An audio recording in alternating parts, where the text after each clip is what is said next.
Olá, que a paz do Senhor Jesus Cristo esteja convosco. Somos gratos a Deus por mais um dia que Ele nos tem concedido de vida. E hoje, como de costume, segunda noite, quero trazer uma reflexão para falarmos sobre o silêncio de Deus. É algo interessante para nós refletirmos. E a experiência do silêncio de Deus, ela é muito difícil de vivenciar. Refiro-me à situação a qual pedimos algo importante para Deus e Ele parece não nos responder, mas parece que Ele está em silêncio.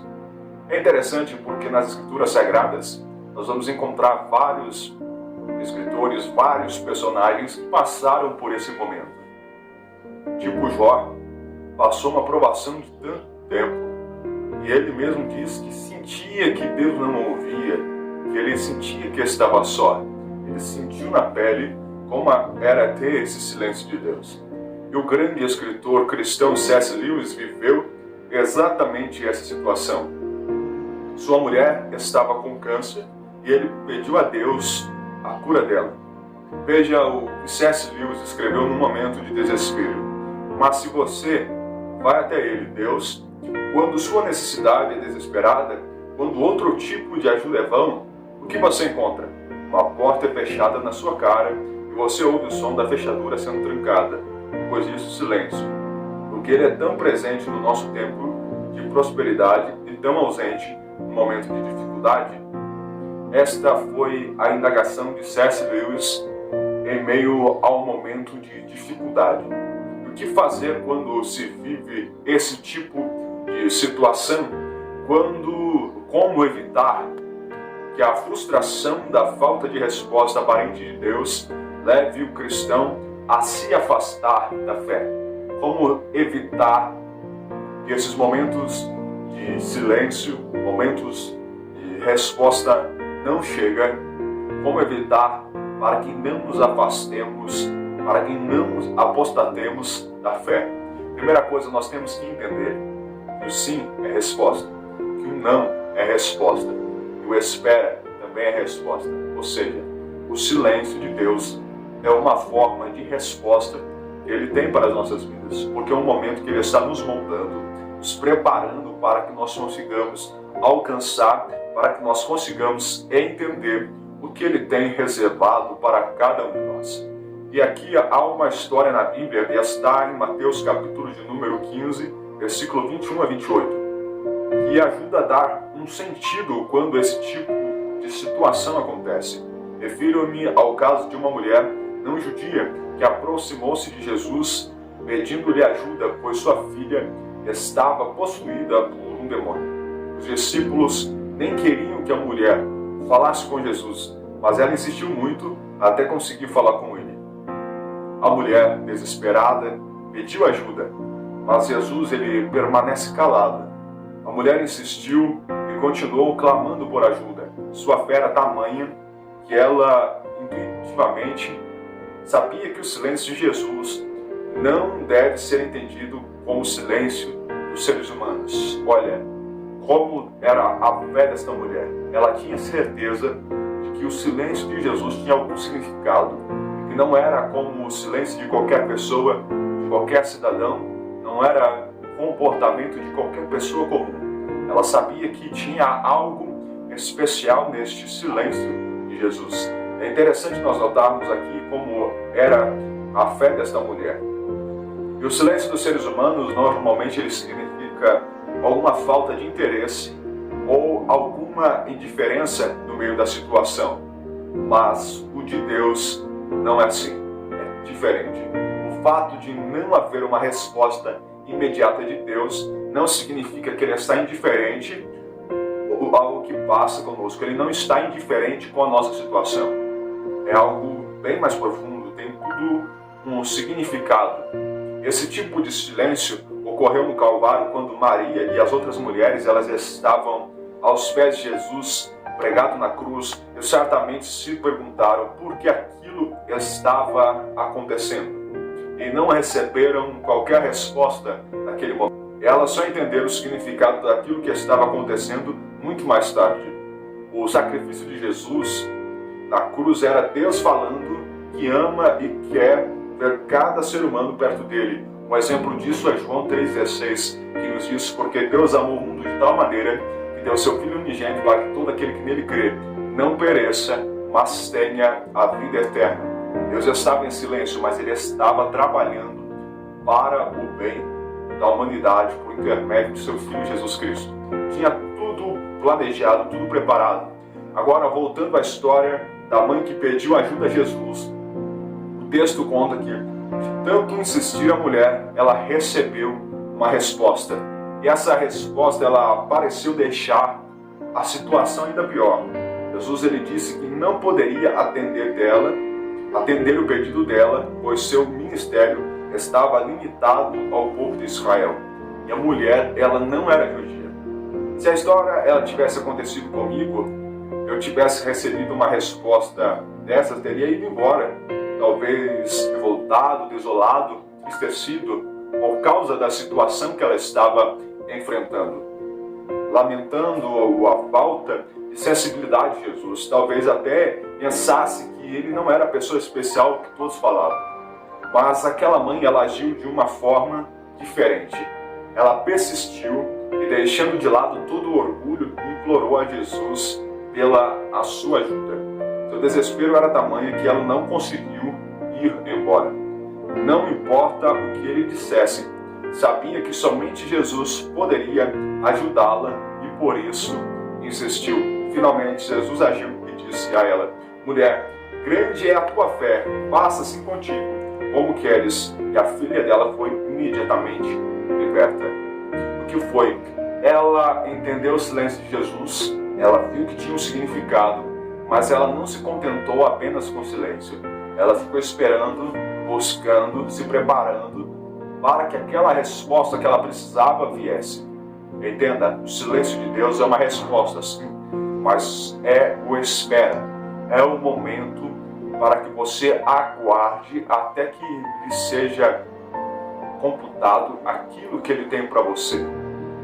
É o momento que Ele está nos guardando, nos protegendo, para que possamos alcançar tudo aquilo que Ele tem preparado para cada um de nós.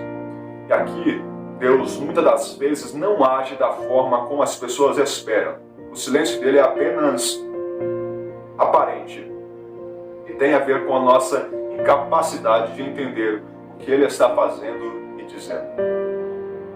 É notório que muitas das vezes nós não vamos entender o agir de Deus. Nós não vamos entender como as coisas estão se passando. Mas não precisamos entender, nós precisamos apenas esperar o tempo dele. Porque o silêncio é um processo das nossas vidas. Assim como quando estamos na escola ou na universidade, nós temos um período de provas. A caminhada cristã é a mesma coisa. Nós estamos na escola de Deus. E a escola de Deus é o deserto das nossas vidas. Logo, nós precisamos passar por esses momentos de tribulações e provas para o nosso caráter, para que nós possamos ser forjados como pessoas melhores. Imagine uma joia, se ela não for posta a altas temperaturas, passar por todo o processo, ela não vai ter tamanho valor como ela tem. Imagine a ponta de um lápis, aquele grafite tão simples. E imagine um diamante. Qual a diferença entre os dois? O processo a qual cada um foi submetido. O diamante, ele teve que passar por altas temperaturas para que fosse forjado, enquanto a ponta de um lápis passou por coisas simples para que chegasse naquele estado final. Ou seja, na nossa vida é a mesma coisa. Se nós não queremos passar pelo crivo de Deus, se nós não queremos passar para ser forjados como um diamante, nós vamos continuar toda a vida sendo como o grafite de um lápis, muitas das vezes sem significância, porque nós não nos atentamos ao silêncio de Deus, porque nós não suportamos passar pela provação, passar por esse momento, a qual nós seríamos forjados. Então aqui nós aprendemos que o silêncio dele é apenas aparente e tem a ver com a nossa incapacidade de entender o que ele está fazendo e dizendo. O rabino tão conhecido, Abraham Heschel, ele certa vez disse uma coisa muito certa: Deus não é bonzinho, não é como um tio ou padrinho que chega com presentes. Deus é um terremoto. Em outras palavras, Deus ele é a nossa força, é uma força sem tamanho e um mistério para nós. Não se sabe com certeza como ele vai agir, o que ele vai dizer. Nós não temos totalidade desta decisão, nós não sabemos como ele vai tratar esse assunto. Aquela mãe, ela insistiu porque sua fé era absoluta e uma das maiores relatadas na Bíblia Sagrada. E o próprio Jesus, ele reconheceu isso, ele deu testemunho desta mulher, ele disse que em Israel nunca tinha visto tamanha fé como a fé daquela mulher. Ela tinha confiança absoluta de que Deus podia ajudá-la e iria fazer isso. Ela foi com convicção e tinha certeza de que seu pedido seria solucionado. Tiago ele escreve dizendo que muitos pedem e não recebem porque pedem mal. É o que Tiago ele está nos exortando a saber o modo de pedir a Deus. Ela, posso assim dizer, ela se humilhou buscando uma resposta. Mesmo que a resposta demorou a vir, ela continuou se humilhando para alcançar essa resposta. E por isso ela é uma mulher tão lembrada por nós até os dias de hoje, por causa da sua bela atitude. E ela não sabia o que seria feito, nem quando essa bênção ocorreria, e muito menos como Jesus iria resolver o seu problema. Ela apenas acreditou contra tudo e todos, quanto tudo desprezavam ela, quando diziam que não daria nada, ela acreditou e confiou que daria tudo certo, que Deus, que Jesus Cristo, iria solucionar todo o seu problema. E por isso ela obteve tudo o que ela precisava. A resignação não é o que Deus espera de alguém que lhe faz um pedido. Ele quer que a pessoa insista, resista e não se conforme com a sua situação vigente. Isto está claro bem como numa passagem de Gênesis, capítulo 18, versículos de 23 a 33, onde Deus ele contou para Abrão destruir Sodoma e Gomorra, matando todos que ali estavam. Abraão não se conformou, questionou e resistiu a Deus, e Deus aceitou as suas ponderações. Deus teve um diálogo com Abraão, porque você vai ver a conduta de Abraão, ele estava em comunhão profunda com Deus. Não é à toa que Deus o chama de amigo. A Bíblia fala que Abraão era amigo de Deus. Por isso Deus ele vai e consulta Abraão, conversa com Abraão quando ele vai destruir Sodoma e Gomorra. Eles ali têm um diálogo. E aqui nós aprendemos que rejeitar Deus, porque ele parece ficar em silêncio e não fazer o que a pessoa quer, é a reação errada. Tome cuidado com isso, pois ao rejeitá-lo, a pessoa perde o contato com Deus e qualquer possibilidade de ter o seu problema resolvido. Quando nós queremos sair da situação, porque parece que Deus não respondeu, nós deixamos de obedecer a sua palavra porque estamos revoltados, nós estamos fechando a porta para que a solução venha para as nossas vidas. Eu aprendo aqui com essa mulher que ela, mesmo quando recebeu o silêncio, mesmo quando ela foi humilhada, ela continuou esperando, crendo que a sua resposta viria. Isso é um grande significado para as nossas vidas. É preciso que a pessoa faça exatamente o oposto, se agarre desesperadamente a Ele, usando sua fé como uma alavanca para alcançar. Pois, ao rejeitá-lo, a pessoa ela perde o contato com Deus, qualquer possibilidade de ter o seu problema resolvido. O grande reformador Martinho Lutero, certa vez, ao observar seu cão, ele, com os olhos brilhando, à espera de um osso que lhe seria tirado, comentou: se eu conseguisse orar com essa mesma certeza, acredito que isso resuma bem tudo o que acabei de falar. Quando Deus se parecer estar em silêncio, insista, continue a bater a porta até que ela se abra. Quando nós lemos o Evangelho de Mateus, várias passagens nos falam sobre a insistência e sobre os resultados que ela trazem para as nossas vidas. Porque quando nós temos a insistência de buscar a Deus, nós também teremos tudo o que nós estamos buscando respondido nas nossas vidas. E aqui o que Martinho Lutero ele está nos relatando é que ele viu o seu campo com os olhos brilhando, mesmo sem Lutero falar nada, estava em silêncio, mas ele entendia que ele ganharia algo. Ele estava ali esperando, quietinho, mas esperando. Nós, da mesma forma, nós temos que estar orando e esperando em Deus para que Ele venha e nos alcance, nos resolva a situação que estamos vivendo. Quero encerrar esse estudo com uma frase que escrevi enquanto orava. O sim é resposta, o não é resposta e o espera também é resposta. Mas nunca se esqueça que o silêncio de Deus também é resposta. Jamais se esqueça que o silêncio de Deus é uma resposta para as nossas vidas.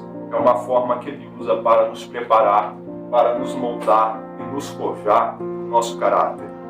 Possamos entender e, se não andávamos antes, agora cientes disso, procuremos andar ouvindo a voz de Deus, entendendo o seu caminhar, o seu trilhar, para que nós, quando vier esse momento de silêncio, nós não desfaleçamos no meio da jornada. Porque imagina Jó não teve uma prova, como alguns dizem, 6 meses, 9 meses, não, mas foram de 9 a 13 anos de sofrimento, de angústia, de tribulação. E durante esse período, nós não vamos ver Deus sempre dialogando com Jó, falando várias vezes. É mais no final que Deus aparece. E durante todo esse período, vamos ver os seus amigos falando mal dele, falando que ele cometeu algum pecado, falando várias coisas contrárias a ele. E mesmo assim, nós vemos que ele estava sempre buscando a Deus, buscando ficar quieto, entender o silêncio de Deus. Estava amargurado, estava perguntando, apreensivo, mas ele, quando tudo acontece, ele diz: Deus deu, Deus tirou, louvado seja o nome do Senhor. Mas quando chega no final da história de Jó, é o que mais me chama a atenção, porque ele diz que antes eu conhecia Deus e ter ouvido falar, mas agora eu tenho uma experiência, eu tenho experimentado, tenho sido experimentado por Deus. Agora ele teve uma experiência com Deus, e não tem nada melhor na vida do que ter uma experiência com Deus. Que Deus os abençoe, que mais esta reflexão possa ser bênção nas nossas vidas. Amém.